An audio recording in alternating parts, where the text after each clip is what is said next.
rallies across the nation and here in Colorado as the Supreme Court appears ready to toss out Roe v. Wade. These are our choices to be had.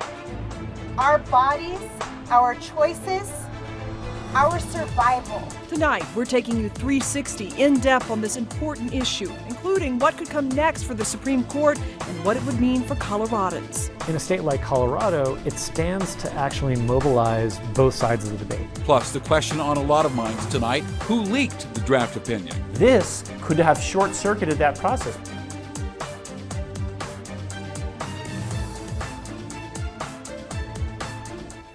All right, we begin tonight with a look outside the U.S.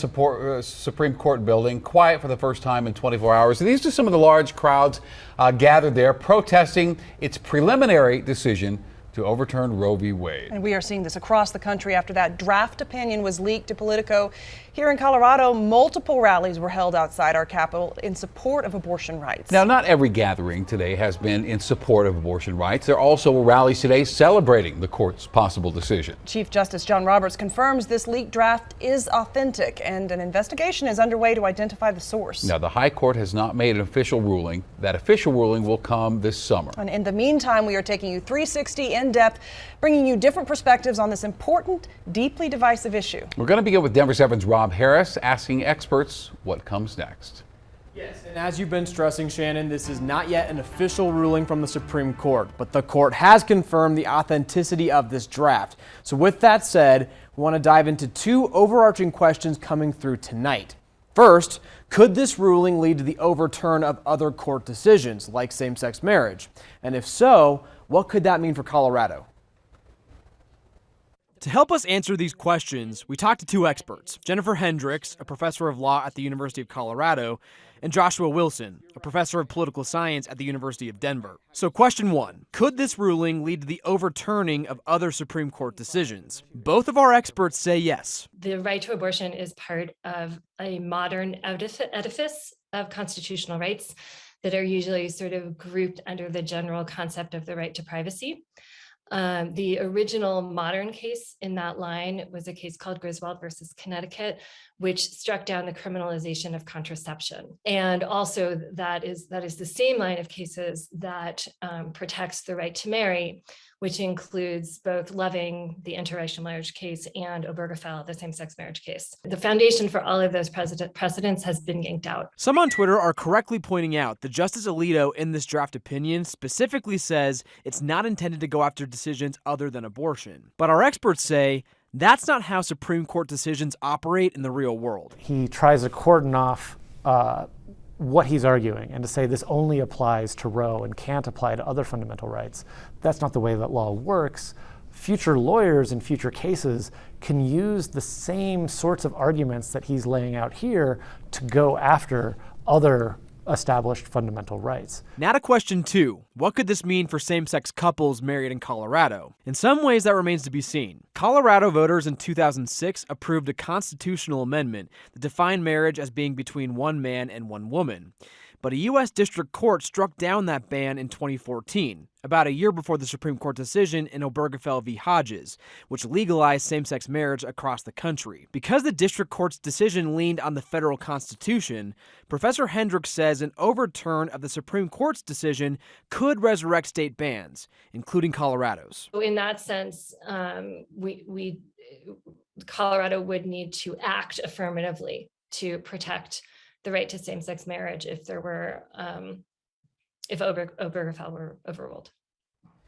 Now, both professors I spoke to said they do expect Colorado lawmakers will act ahead of time to protect same-sex marriage in the state, much like they did with abortion and contraception access last month. Shannon. All right, Rob Harris tonight. Thanks, Rob. And as you know, abortion has remained, if not the, certainly among our country's most divisive issues for more than a generation. So taking a deeper look tonight, according to a new poll from ABC News and the Washington Post, 54% of Americans said the Supreme Court should uphold Roe versus Wade. 28% said it should be overturned. In that same poll, 70% said the decision to have an abortion should be left to a woman and her doctor. 24% surveyed said it should be regulated by law. Well, let's hear from those who the Supreme Court's eventual decision will impact most, women. Today, we talked with Selena Nahar and also Rachel Flick. Both have had abortions, but now hold different perspectives. For Selena, she says she would not be where she is today had she not had an abortion. Not just financially, but I think physically and emotionally, I would not be as healthy of a person as I am right now. Abortion care doesn't have to be traumatic. It's societal stigma that traumatizes people.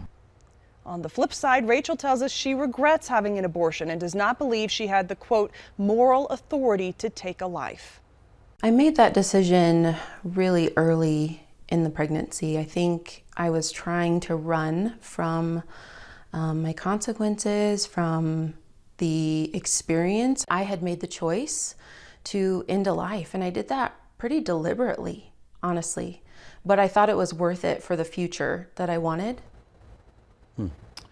All right, so now to the question, who leaked the draft opinion to Politico? Colorado Attorney General Phil Weiser is a former Supreme Court clerk, and we asked him today who would have access to that document.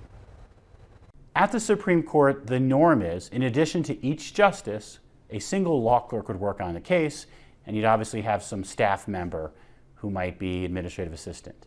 Now, they might be able to share with others. They might potentially bring it home, or they might show it to another law clerk. So it's any number of people who could have access to a document, but before this incident, I never heard of a document being leaked before.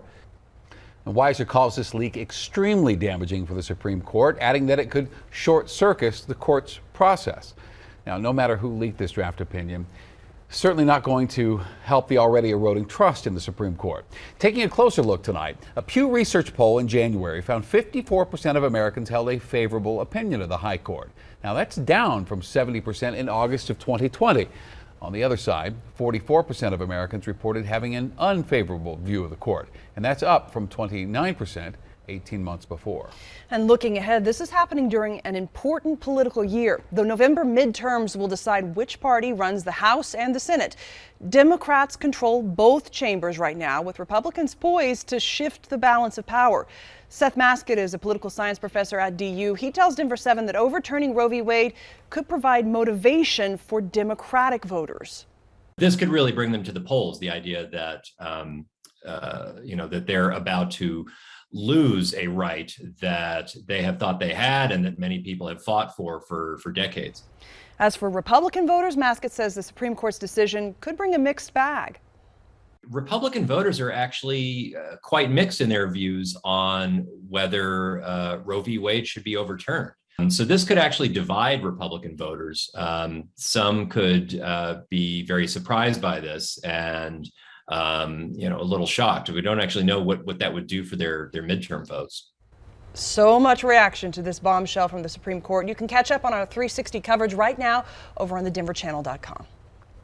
Denver's Pride Fest is June 25th and 26th, and the Center on Colfax's Pride Parade is going to be in person for the first time since 2019. And headlines were made last year when police were prohibited from participating in the parade. Now, that plan has changed this year. Denver 7 CB Cotton has these exclusive details. The outside world always has an opinion, and those inside the Center on Colfax know this all too well. Well, our announcement last year about Denver Pride and not including police in that event was very controversial. In 2021, Denver's Pride Parade was virtual due to COVID, but still, the center announced that for the first time, police couldn't participate as exhibitors. The Center on Colfax CEO Rex Fuller says over the past year, they've done a lot of listening and reflecting. And this year, for the parade slated on June 26th, there's a new plan. We're working with representatives from law enforcement and first responders to create a group called Pride on Duty Colorado. And the idea is that we will be able to incorporate in the Pride Parade this year LGBT law enforcement officers as well as other first responders so that they can be represented. LGBTQ officers from across the region are expected to join in the parade on foot. It'll be a marching contingent, I believe. This is the first year that we're doing it.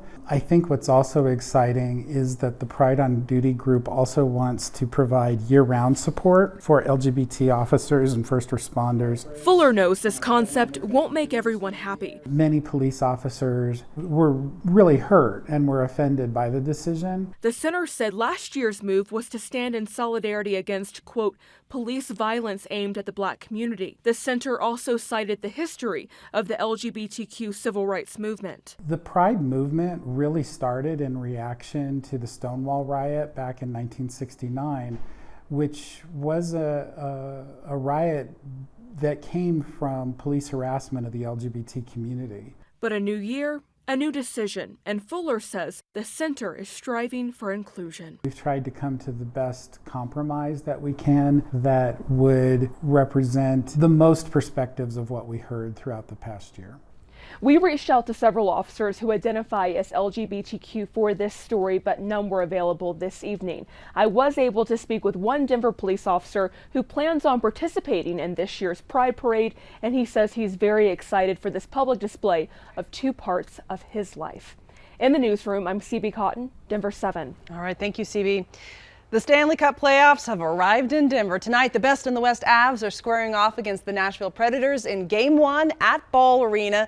Betting lines in Vegas show the Avs with the best odds to bring home the cup. Now, one fan we talked to outside of the arena tonight gave us his prediction. What do you think they're going to do the rest of the series? Win the Stanley Cup, but they're going to play the New York Rangers. And I'll tell you right now, that's going to be a good series.